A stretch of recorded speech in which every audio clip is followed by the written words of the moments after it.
जय हिंद दोस्तों। आज हम आपको पढ़ाएंगे ग्लैंड यानी ग्रंथि नामक चैप्टर। इससे पहले हम आपको पाचन तंत्र, उत्सर्जन तंत्र पढ़ा दिए हैं। अब देखते हैं ग्लैंड यानी ग्रंथि नामक चैप्टर। ग्लैंड यानी ग्रंथि किसे कहते हैं? ग्रंथि को कहते हैं शरीर में उपस्थित वह थैला जिसमें कुछ ना कुछ तो भरा होता है। कुछ ना कुछ में तो या फिर हार्मोन भरा होगा या फिर एंजाइम। ग्रंथि इसी को कहते हैं। और यह ग्रंथि को हम लोग 3 पार्ट में डिवाइड करते हैं। पहले इसका पार्ट है एक्सोक्राइन यानी बहिर्स्रावी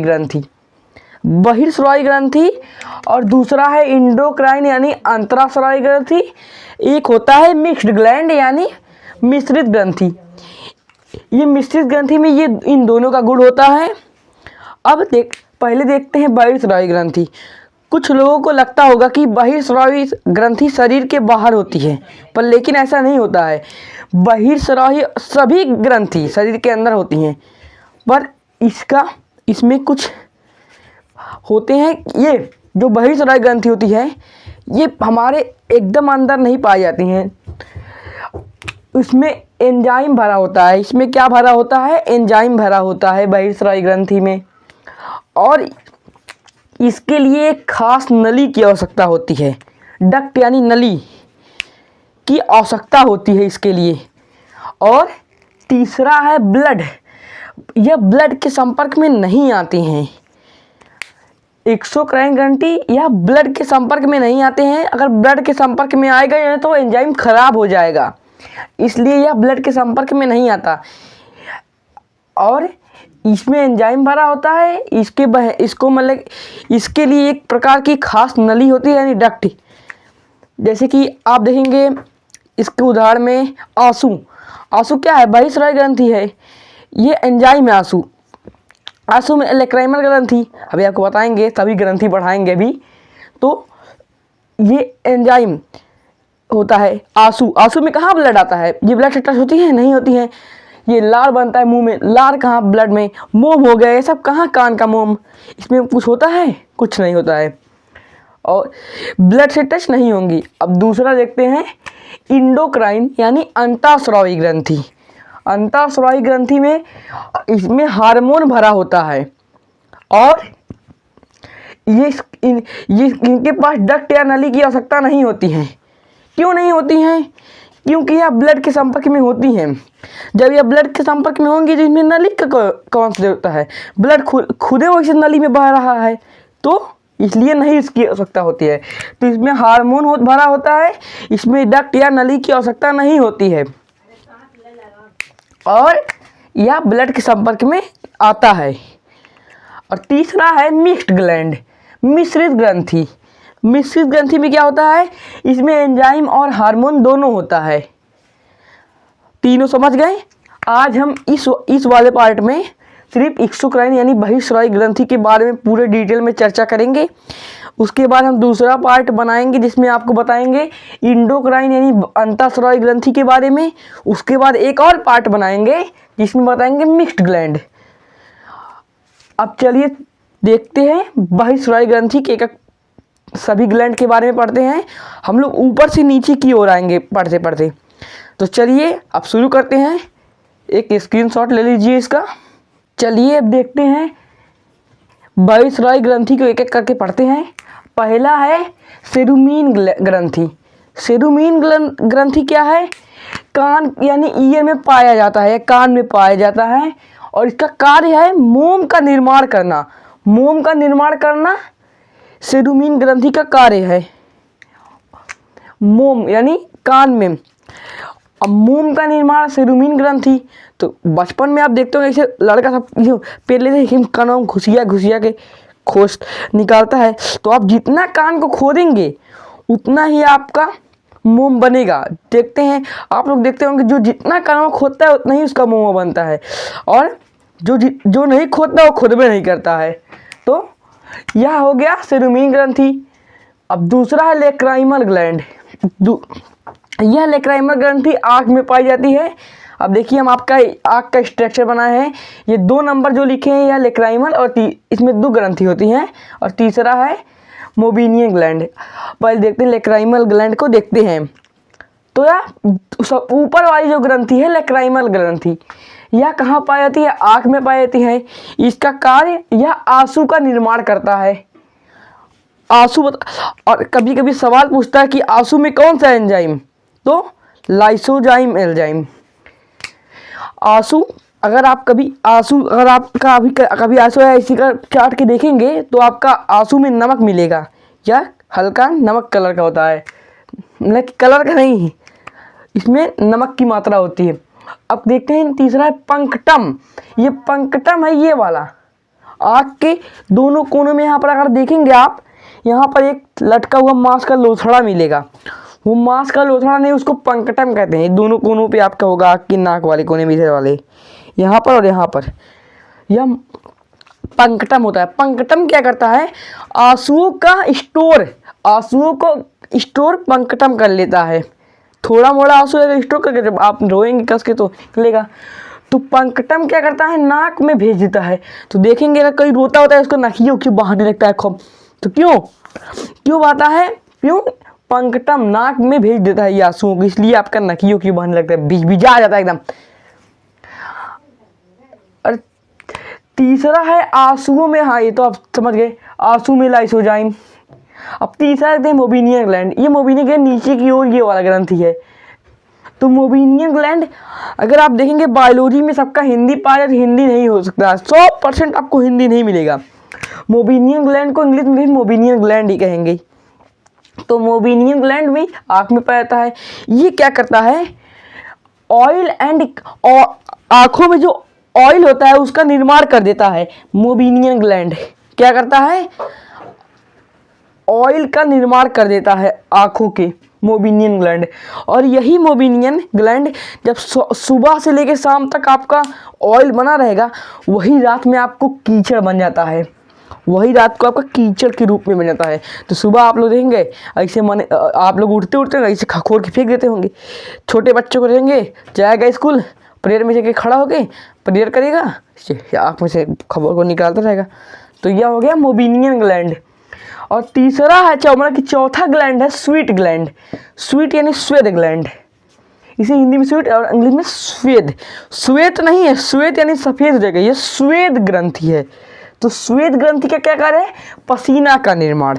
गर्मियों में देखेंगे आपका कंधा वंधा गले वले के पास बहुत ज़्यादा पसीना होता है, तो यह पसीना हो जाता है श्वेत ग्लैंड के कारण, या आपको पूरा शरीर में पसीना होगा। गर्मी के समय अगर आप पहनेंगे, आपका काला कपड़ा पहनेंगे वो वाइट मिलेगा। क्यों मिलेगा? क्योंकि पसीने में नमक की मात्रा होती है, यानी कि NaCl की मात्रा होती है। यहाँ पर NaCl की मात्रा होती है पसीने में, ये हम आपको लिख दे रहे हैं। अब पांचवा ग्लैंड है सीबिकस ग्लैंड। सीबिकस ग्लैंड क्या है? सीबिकस ग्लैंड यानी तैलीय ग्रंथि। तैलीय ग्रंथि ये क्या करती है? सीबम का निर्माण। ये नाक के ऊपर, जो हमारा नाक नहीं होता, इस पे सीबिकस ग्लैंड होता है। और ये क्या करता है? सीबम। अगर आप सुबह के सो के उठेंगे, अगर वैसे नाक पे अपने रगड़ेंगे तो आपके ऊपर पीला पीला एक पदार्थ होगा जिसका सीबम है वो, तो सीबम वगैरह निकलेगा, सीबम तैली निकलेगी। अगर आप देखेंगे कुछ लोग होते हैं इसी पे अगर उठ सुट क्रीम पोत लेते हैं, क्रीम पोत लेंगे, तो क्रीम पोतने से क्या होगा? वह आपके ऊपर ये दिखेगा नहीं, पर बनना तो नहीं बंद होगा ना, बनेगा वो। तो फिर कुछ महीने बाद वहीं पर फोड़ा वोड़ा निकल जाता है, तो कहेंगे oh my God heavy pimple. तो क्या तुम्ही तो क्रीम लगाए थे, तो क्रीम लगा क्या होगा? तो क्रीम लगाना एकदम नेचुरल रहना चाहिए। अब छठा है सलाइवरी ग्लैंड यानी लार ग्रंथि। अब लार ग्रंथि हम आपको पाचन तंत्र में बता दिए हैं। अगर आपको लार ग्रंथि में डिटेल से पढ़ना है तो आप पाचन तंत्र में जाके पढ़ लीजिए। लार ग्रंथि में क्या क्या होता है आपको हम बताए थे पाचन क्रिया में। उसमें लाइपेज होता है, नहीं लाइपेज उसमें होता है, अरे तो इसमें वो होता है,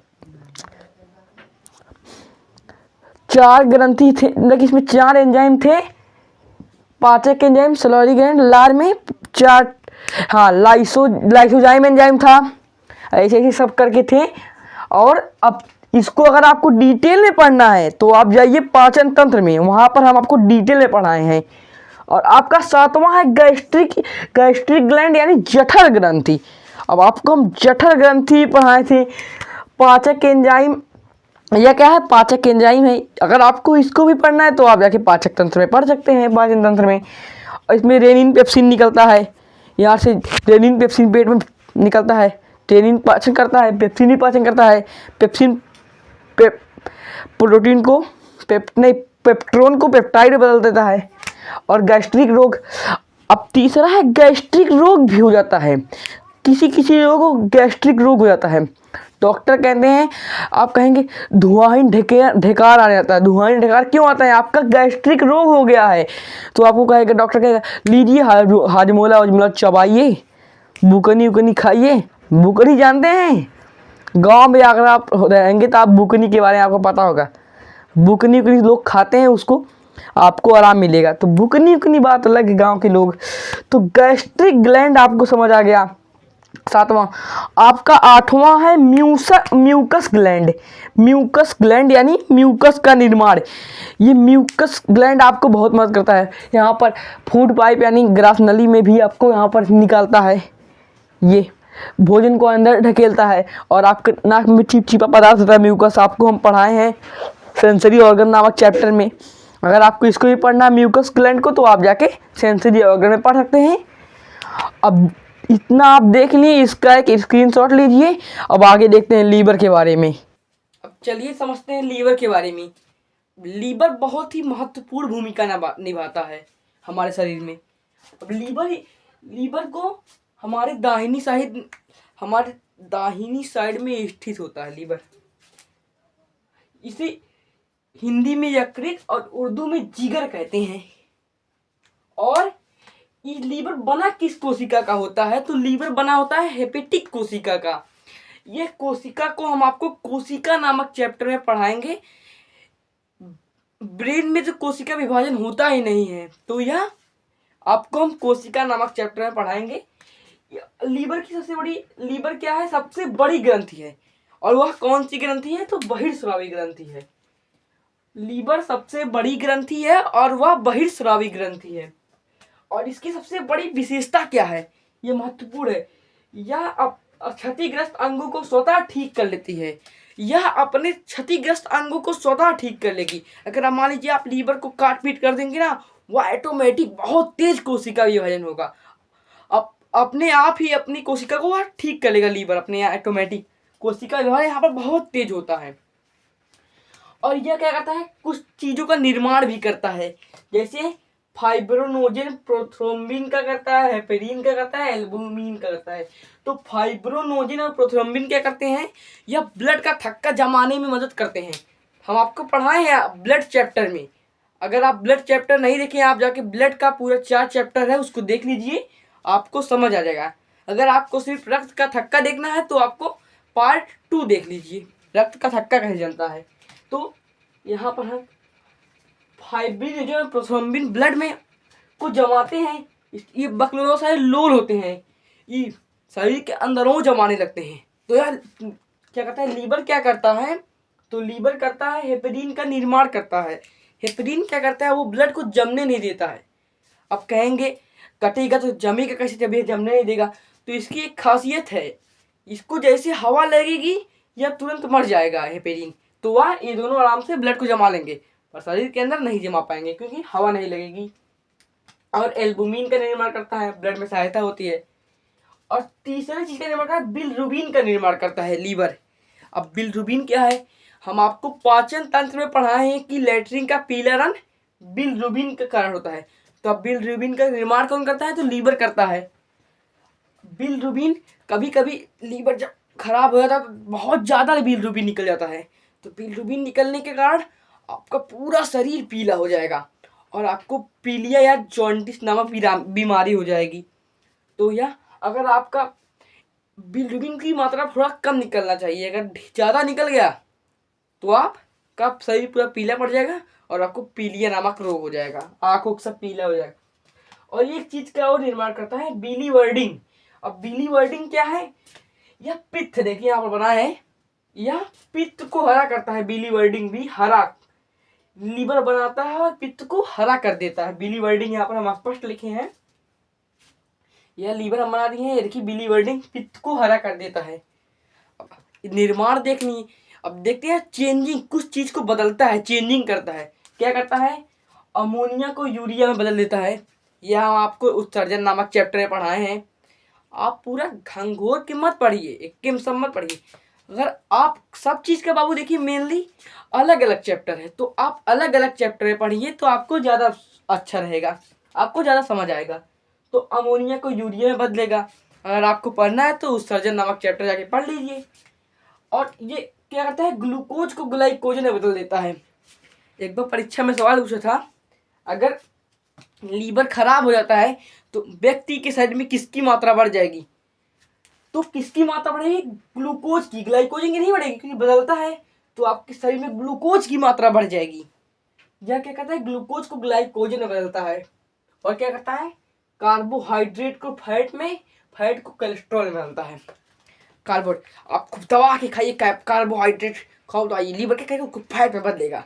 और खाइए, ज़्यादा खाइए, आप किसी भी मशीन हो जाइए खा खा कर, उसको क्या करेगा? उसको फैट में बदलेगा। जब आपको फैट में, उसके बाद क्या करेगा? फैट को कोलेस्ट्रॉल में बदल देगा।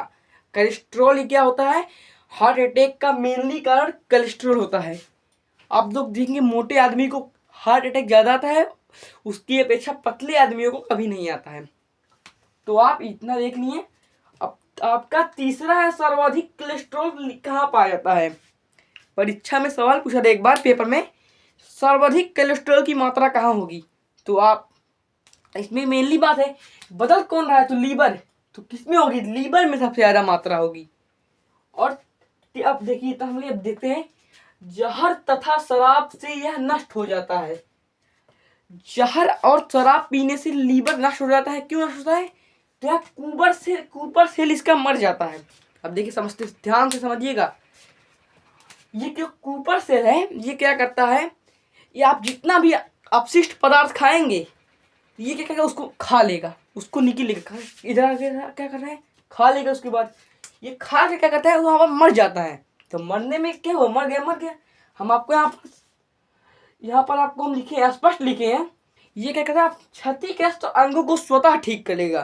तो बाबू किसी चीज की लिमिट होती है ना, तो इतना ही दिन रात आप है, दिन शाम सुबह देखें तो चढ़ाए हैं, तो क्या होगा? मरबे करेंगे ना। तो यह कूपर सेल खराब होगा। अगर जहर, थोड़ा बहुत जहर है, तो यह क्या करेगा? उसको खा लेगा और ऑटोमेटिक ठीक हो जाएगा। अगर आपको ढेर सारा जहर घूम के पी लिए हैं तो आप तो मर ही जाएंगे, क्योंकि लीवर में नष्ट हो जाएगा। इसका क्या? कूपर सेल की क्या बात है? अब इतना देख लिए।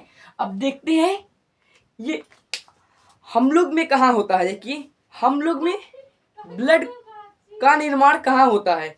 हम लोग में सभी को पता होगा कि ब्लड का निर्माण होता है हड्डियों में। हड्डियों में कहाँ? अस्थि मज्जा यानी बोन मैरो में होता है। अब और जो बच्चा माँ के गर्भ में है, उस वहाँ पर क्या होगा? जो बच्चा माँ के गर्भ में है उसे कहेंगे भ्रूण यानी इम्ब्रॉय कहेंगे। और इम्ब्रॉय कहेंगे तो भ्रूण अवस्था में आरबीसी यानी ब्लड का निर्माण लीवर की मेसोडर्म में होता है, भ्रूण अवस्था में। और लीवर का एक पार्ट है मेसोडर्म, लीवर के मेसोडर्म में होता है इसका पार्ट। ये था ग्रंथि का, बहिस्रावी ग्रंथि का चैप्टर। आप इतना देखें। अब देखेंगे नेक्स्ट पार्ट में। तब तक के लिए जय हिंद, जय भारत। स्क्रीनशॉट लीजिए। देखिए बच्चों, एक हमारे शरीर में चौराहा का काम कौन करता है? तो लीवर करता है। हमारे शरीर में चौराहे का काम लीवर करता है। यह बहुत ही महत्वपूर्ण अंग है हमारे शरीर का।